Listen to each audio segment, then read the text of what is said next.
सायली अर्जुनला घेऊन एका वृद्धाश्रमात येते. अर्जुन विचारतो, आपण येथे का आलो आहे?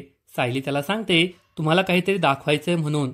तेवढ्यात या वृद्धाश्रमाचा इन्चार्ज बाहेर येतो आणि विचारतो, सायलीताई, खूप दिवसानंतर आल्या तुम्ही.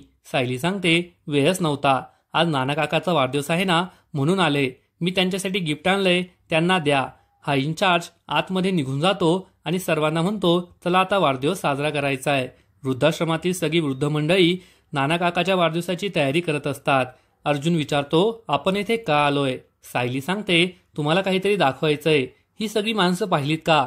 तुम्हाला वरवर वाटेल ती खूप आनंदी आहेत, सुखात आहेत, परंतु त्यांच्या एवढं दुःख जगात दुसऱ्या कोणाचंही नाहीये. हा प्रत्येक माणूस येथे खूप दुःखी आहे. त्यांच्या पोटच्या मुलांनी त्यांना येथे सोडून दिलंय. त्यांना येथे त्रास सहन करावा लागतोय.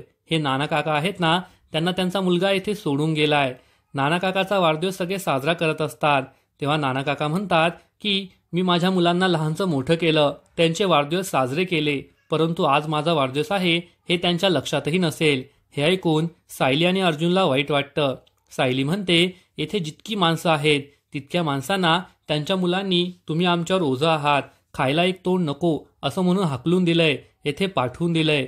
अर्जुन खूप दुःखी होतो. इकडे घरात पूर्णाजी ही नाश्ता करायला येते. पूर्णाजी आणि कल्पनाचं भांडण झालेलं असतं. दोघी एकमेकींशी बोलत नाही, पण एकमेकांसाठी ते नाश्त्याची सोय करून ठेवतात.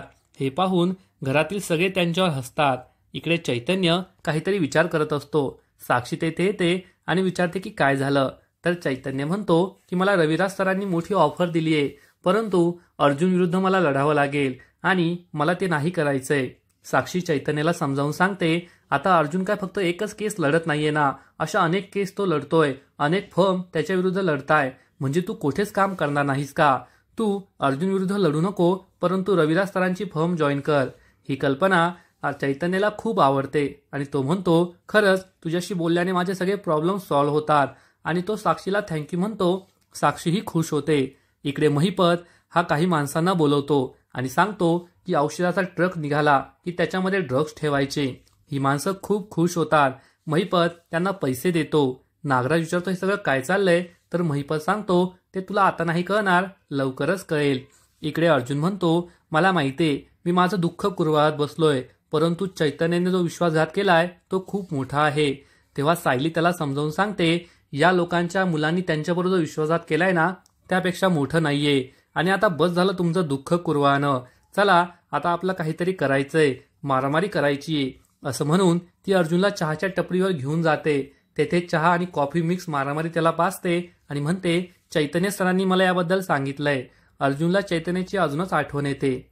पुढील एपिसोडमध्ये आपण पाहू की अर्जुन सायलीला आय लव्ह यू म्हणायचं ठरवणार, परंतु त्याच वेळेस पोलीस येतील आणि अर्जुनच्या बाबांना ड्रग्ज सप्लाय केल्याच्या आरोपात घेऊन जातील. त्यामुळे सर्वांनाच मोठा धक्का बसेल. मग आता पुढे काय होईल हे जाणून घेण्यासाठी व्हिडिओला लाईक करा, शेअर करा आणि चॅनलला सबस्क्राईब करायला विसरू नका. धन्यवाद. सायली अर्जुनला घेऊन एका